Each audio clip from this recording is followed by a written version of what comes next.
Ainda está discutindo os valores das próximas parcelas do auxílio emergencial e de onde vai obter recurso. De onde sai esse recurso? De quanto seria esse pagamento? Qual a característica desta prorrogação? A pandemia não se encerrou e as condições para que você tenha uma retomada do mercado de trabalho também não estão postas, não é minimamente execuível. Nós não temos uma retomada econômica consistente, os dados mostram isso. Então, a demanda por auxílio continua presente. Já está no chamado auxílio residual, e a permanência desse auxílio, juntamente com a prorrogação do estado de calamidade, vai até o final de março, porque se imagina que até lá a gente tem um cenário mais bem construído de vacinação e de retomada da normalidade da sociedade brasileira. Deixar a situação ao abandono é que não pode se fazer. Você não tem como imaginar que milhões de brasileiros vão ser jogados abaixo da linha da pobreza, porque é isso que vai acontecer em janeiro, e você não vai ter nenhuma medida tomada. Então, a nossa iniciativa é no sentido de puxar essa discussão, mostrar a viabilidade, mostrar a necessidade disso. A gente está falando de 60 milhões de brasileiros que precisam ser atendidos e um custo estimado para os 3 meses na casa dos 50 bilhões. Não adianta você iludir o mercado e a sociedade brasileira imaginando que o Brasil vai conseguir funcionar sem auxílio e sem vacina nos próximos 3 ou 4 meses. Isso não vai acontecer. Você imagina uma massa de milhões de brasileiros que deixa de ter renda, que não tem acesso ao mercado de trabalho. Como essas pessoas vão se portar nos próximos meses? A gente tem que ter essa compreensão de realidade. Então, a gente tem que pensar muito claramente nas pessoas que mais precisam.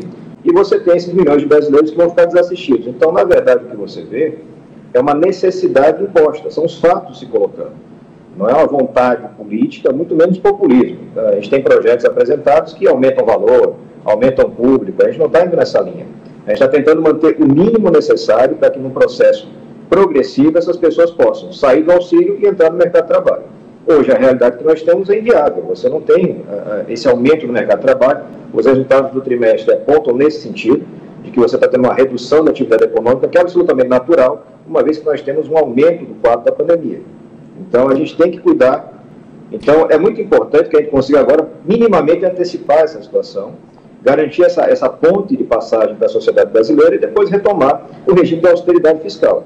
Eu defendo a manutenção do teto, por exemplo, mas você não pode fazer as coisas esquecendo simplesmente que nós temos milhões de brasileiros que precisam da assistência do Estado. Em adiamento do recesso, o senhor acha que é possível o recesso ser adiado, inclusive para discutir esse projeto do senhor em relação ao auxílio emergencial para a extensão para o ano que vem? Acredito que é necessário, no mínimo, a redução do recesso. Você precisa garantir que os representantes dos brasileiros estejam aptos a decidir questões de alto relevo como nós temos agora. Eu repito, nós não temos um planejamento de saída para a pandemia, plano de vacinação, não tem Renda Brasil ou qualquer tipo de auxílio que dê suporte aos brasileiros nesse período de saída. Então, eu defendo sim a redução, no mínimo a redução do recesso e, como acho que a maioria dos colegas, estou disponível para isso. Também nas pessoas que mais precisam. E você tem esses milhões de brasileiros que vão ficar desassistidos. Então, na verdade, o que você vê é uma necessidade imposta, são os fatos se colocando. Não é uma vontade política, muito menos populismo. A gente tem projetos apresentados que aumentam o valor, aumentam o público, a gente não está indo nessa linha. A gente está tentando manter o mínimo necessário para que, num processo progressivo, essas pessoas possam sair do auxílio e entrar no mercado de trabalho. Hoje, a realidade que nós temos é inviável. Você não tem esse aumento no mercado de trabalho. Os resultados do trimestre apontam nesse sentido, de que você está tendo uma redução da atividade econômica, que é absolutamente natural, uma vez que nós temos um aumento do quadro da pandemia. Então, a gente tem que cuidar. Então, é muito importante que a gente consiga agora minimamente antecipar essa situação, garantir essa ponte de passagem da sociedade brasileira e depois retomar o regime da austeridade fiscal.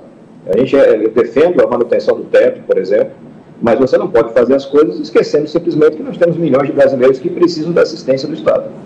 Em adiamento do recesso, o senhor acha que é possível o recesso ser adiado, inclusive para discutir esse projeto do senhor em relação ao auxílio emergencial para a extensão para o ano que vem? Acredito que é necessário, no mínimo, a redução do recesso.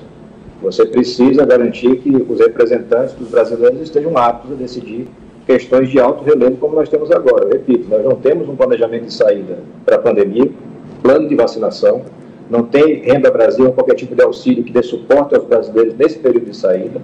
Então, eu defendo sim a redução, no mínimo a redução do recesso e, como acho que a maioria dos colegas, estou disponível para isso. Nós não temos uma retomada econômica consistente, os dados mostram isso. Então, a demanda por auxílio continua presente. O valor do auxílio é o mesmo de R$ 300, como já está no chamado auxílio residual, E a permanência desse auxílio, juntamente com a prorrogação do estado de calamidade, vai até o final de março, porque se imagina que até lá a gente tem um cenário mais bem construído de vacinação e de retomada da normalidade da sociedade brasileira. Deixar a situação ao abandono é que não pode se fazer. Você não tem como imaginar que milhões de brasileiros vão ser jogados abaixo da linha da pobreza, porque é isso que vai acontecer em janeiro, e você não vai ter nenhuma medida tomada. Então, a nossa iniciativa é no sentido de puxar essa discussão, mostrar a viabilidade, mostrar a necessidade disso. A gente está falando de 60 milhões de brasileiros que precisam ser atendidos e um custo estimado para os 3 meses na casa dos 50 bilhões. Não adianta você iludir o mercado e a sociedade brasileira imaginando que o Brasil vai conseguir funcionar sem auxílio e sem vacina nos próximos 3 ou 4 meses. Isso não vai acontecer. Você imagina uma massa de milhões de brasileiros que deixa de ter renda, que não tem acesso ao mercado de trabalho. Como essas pessoas vão se portar nos próximos meses? A gente tem que ter essa compreensão de realidade. O auxílio emergencial teve consequências, algumas até surpreendentes. Reduziu a desigualdade social, aumentou a popularidade do presidente, reativou o consumo e deu um certo fôlego à economia, mas trouxe de volta a inflação, sobretudo de alimentos. Isso sem falar no enorme déficit fiscal que cedo ou tarde todos teremos que pagar.